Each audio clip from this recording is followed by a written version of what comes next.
ओम शांति। ओम शांति। आज 15 दिसंबर 2025 की मुरली का जो महावाक्य है वो बहुत ही शक्तिशाली है।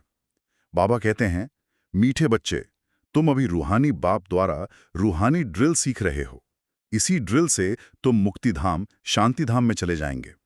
अब ये जो शब्द है ना, रूहानी ड्रिल, इसको सुनते ही मन में एक अलग ही तस्वीर बनती है। बिल्कुल। दुनिया में तो ड्रिल का मतलब होता है शरीर को तैयार करना। तो यहाँ बाबा किस ड्रिल की बात कर रहे हैं? बहुत सुंदर बात है। ये वाकई कोई शारीरिक ड्रिल नहीं है, बल्कि उससे भी बहुत ज्यादा सूक्ष्म है। ये आत्मा की ड्रिल है। आत्मा की ड्रिल। हाँ, जिसे बाबा एक ही शब्द में सिखाते हैं, मन मना भाव। मन मना भाव। अपने मन को मुझ एक में लगाओ।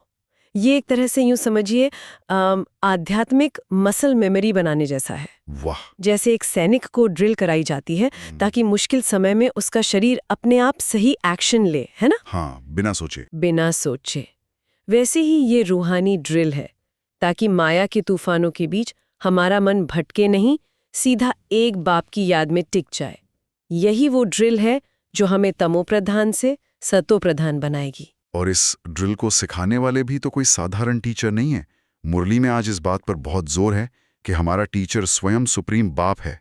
हाँ। एक बात जो बहुत अनोखी लगी वो ये है कि वो किसी से सीखते नहीं, सिर्फ सिखाते हैं। बिल्कुल, यही तो इस ज्ञान की बुनियाद है। दुनिया में तो हर टीचर पहले स्टूडेंट होता है। सही बात है।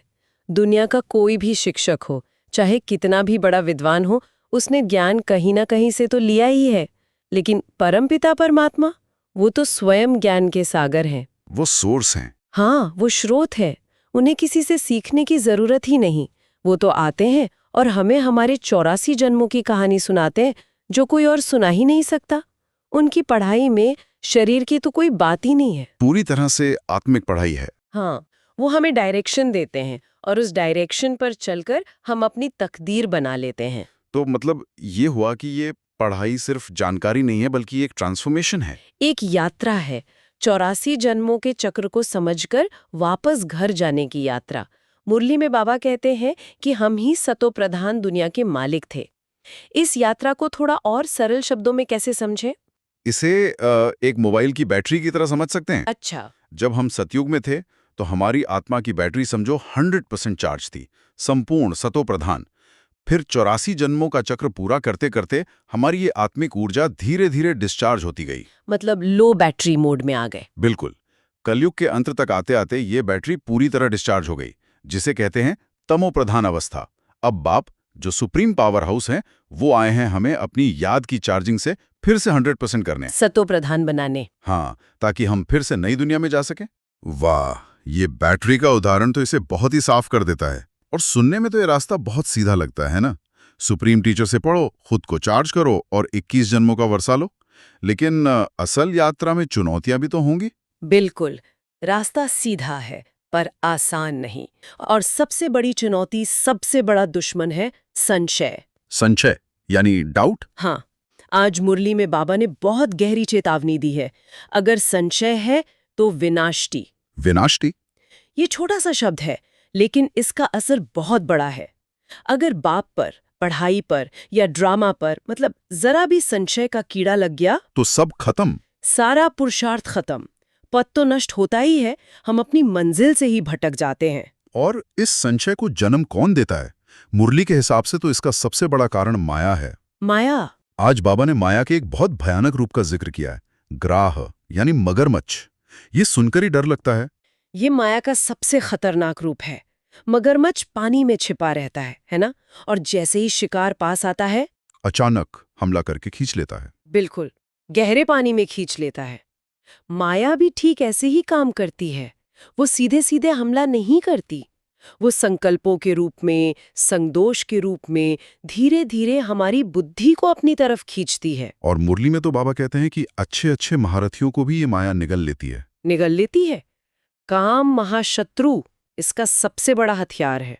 आज की मुरली में इसका एक बहुत प्रैक्टिकल उदाहरण भी है। एक भाई जो बहुत अच्छा पुरुषार्थी था, रोज सेंटर आता था। हाँ, उससे भी माया ने विवाह के बंधन में फंसाने की कोशिश की। तो इससे ये समझ आता है कि माया किसी को भी नहीं छोड़ती। संगदोष और संकल्पों से सावधान रहने की बात कितनी जरूरी है। बहुत ज्यादा। एक गलत संग, एक कमजोर संकल्प हमें चढ़ती कला से सीधा उतरती कला में धकेल सकता है। बाबा का एक वाक्य है, माया मुंह में डाल के हप कर रही है। देखिए कितना शक्तिशाली चित्र है, जैसे कोई चीज निगल ली जाए। इसीलिए बाबा बार बार कहते हैं बड़ी संभाल करनी है।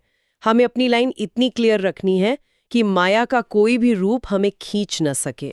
तो बाप तो आशीर्वाद दे रहे हैं, लेकिन पुरुषार्थ की लगाम हमें ही पकड़नी है, मजबूती से पकड़नी है। तो अगर हम इन चुनौतियों से खुद को बचाकर पुरुषार्थ करते हैं तो उसका फल क्या है? मुरली में कर्मों के फल को लेकर एक बात कही गई है जो मुझे बहुत अच्छी लगी। हाँ, कि दुनिया में भी लोग दान पुण्य करते हैं, तो हमारा कर्म उस दान पुण्य से अलग कैसे है?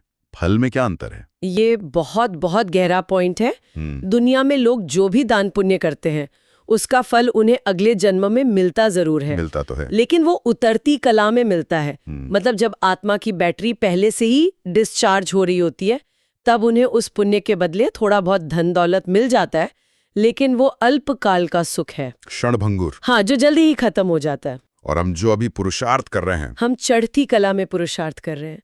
हम अपनी आत्मा को चार्ज कर रहे हैं। तो इस समय किया गया हर श्रेष्ठ कर्म, हर संकल्प हमारे 21 जन्मों के खाते में जमा हो रहा है। वाह, हमें बेहद के बाप से बेहद का वर्षा मिल रहा है।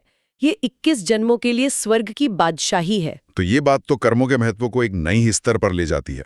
मतलब हमारा एक एक सेकंड कितना कीमती है, बहुत कीमती। और ये सब कुछ एक बड़े ड्रामा का हिस्सा है जो पहले से ही तय है। बिल्कुल।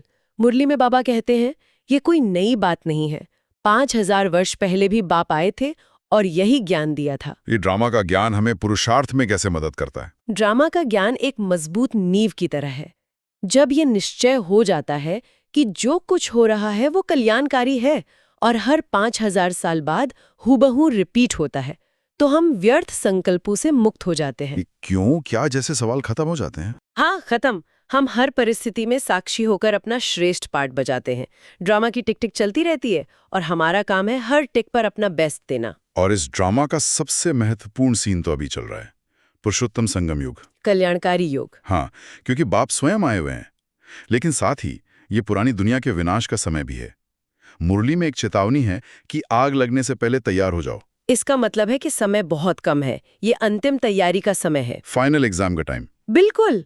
जैसे परीक्षा की तारीख आने के बाद विद्यार्थी अपनी पूरी ताकत लगा देता है, वैसे ही बाप हमें बता रहे हैं कि पुरानी दुनिया के विनाश की घड़ी बहुत नजदीक है। और अगर हम इस तैयारी में ढीले पड़ गए तो बाप को कहना पड़ेगा टू लेट। ये शब्द मुरली में बहुत चुभने वाला लगता है। बहुत। जैसे दुनियावी परीक्षा में फेल होने पर 1 साल बर्बाद होता है, जिसका बहुत पछतावा होता है, लेकिन यहाँ तो पूरे कल्प की बाजी है। हाँ, पूरे कल्प की बाजी है। अगर इस समय चूक गए तो कल्पांतर का घाटा पड़ जाएगा, अपनी बादशाही गवा देंगे। इसलिए बहुत बहुत होशियार होकर बाप से अपना पूरा वर्षा लेना है। तो आज की इस पूरी चर्चा के बाद अगर हमें धारणा के लिए कुछ मुख्य बिंदु निकालने हो तो वो क्या होंगे? आज की मुरली से धारणा के लिए 2 बहुत स्पष्ट और शक्तिशाली सार निकले हैं जी। पहला है, माया से बचने के लिए संग दोष से अपनी बहुत बहुत संभाल करनी है, अपनी लाइन क्लियर रखनी है, श्वास व्यर्थ नहीं गंवाने हैं, ज्ञान से सफल करने हैं। मतलब अपने सर्कल को, अपने विचारों को बहुत ध्यान से चुनना है। बिल्कुल। हर सांस को याद और सेवा में सफल करना है। और दूसरा सार उसी रूहानी ड्रिल वाली बात से जुड़ता है। जितना समय मिले योग बल जमा करने के लिए रूहानी ड्रिल का अभ्यास करना है।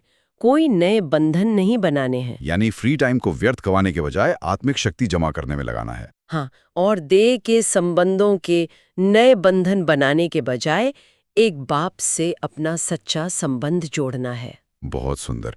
और आज का वरदान भी इसी सुरक्षा और शक्ति से जुड़ा हुआ है। हाँ, बाप की छत्र छाया के अनुभव द्वारा विश्व विनाशक की डिग्री लेने वाले अनुभवी मूर्त भव। छत्र छाया का अनुभव, ये कैसे किया जाए? ये वरदान एक बहुत बड़ा रहस्य खोलता है। बाप की छत्र छाया कोई भौतिक चीज नहीं है, ये उनके साथ के, उनके प्यार के अनुभव का एक कवच है, एक सेफ्टी शील्ड। बिल्कुल। जब हमें ये पक्का नशा हो कि सर्वशक्तिमान बाप हर पल मेरे साथ है, तो दुनिया की कोई भी परिस्थिति हमें हिला नहीं सकती। जीवन में जो मुश्किलें आती हैं, जिन्हें बाबा पेपर कहते हैं, वो हमें डराने के लिए नहीं, बल्कि अनुभवी बनाने के लिए आती है। अनुभवी बनाने के लिए। जैसे सोना आग में तपकर ही कुंदन बनता है, वैसे ही आत्मा इन पेपर्स को पास करके ही अनुभवी मूर्त बनती है और विश्व विनाशक की डिग्री लेती है। वाह और अंत में आज का स्लोगन, वो भी हमें एक बहुत गहरी प्रेरणा दे रहा है। जी, जो समय पर सहयोगी बनते हैं, उन्हीं एक का पदम गुणा फल मिल जाता है। बिल्कुल। यहाँ सबसे महत्वपूर्ण शब्द है समय पर। समय पर। सहयोग तो कोई कभी भी कर सकता है, लेकिन इस संगम युग के अंतिम समय पर किया गया सहयोग वो अनमोल है। इस समय बाप के ज्ञान यज्ञ में चाहे हम एक श्रेष्ठ संकल्प से सहयोग करें, या एक सेकंड की याद से वायुमंडल को शक्तिशाली बनाएं। हाँ, या तन मन धन से सेवा में सहयोगी बने, उस एक का फल पदम गुणा होकर हमारे 21 जन्मों के खाते में जमा हो जाता है। तो आज की मुरली का पूरा मंथन हमें एक ही दिशा में ले जाता है कि ये समय अपनी आत्मा को रूहानी ड्रिल से शक्तिशाली बनाने का है। बिल्कुल, निश्चय बुद्धि होकर, माया के वार से बचकर, हर सेकंड को सफल करते हुए हमें बेहद के बाप से अपना बेहद का वर्षा लेना है। एकदम सही। और आज के स्लोगन पर हम सभी गहराई से चिंतन कर सकते हैं, खुद से पूछ सकते हैं कि मैं इस सबसे महत्वपूर्ण समय पर बाप का सहयोगी कैसे बन रहा हूँ? क्या मैं अपना हर श्वास, संकल्प और कर्म समय पर सफल कर रहा हूँ? हाँ, क्योंकि यही वो सहयोग है जिसका फल कल्प कल्पांतर हमारे साथ रहेगा। ओम शांति। ओम शांति।